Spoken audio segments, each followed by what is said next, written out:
うわ、靴汚れた。こいつ最悪。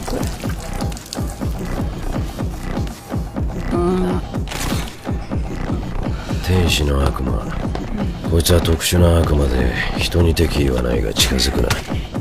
触れると寿命を吸い取られるからな。そこの君、ハンカチ持ってない？よく僕に近づけるね。触れられたら寿命短くなるのに。布越しだったら大丈夫なんだろう。いったった。命令された。まあ戦うよりはいいけど。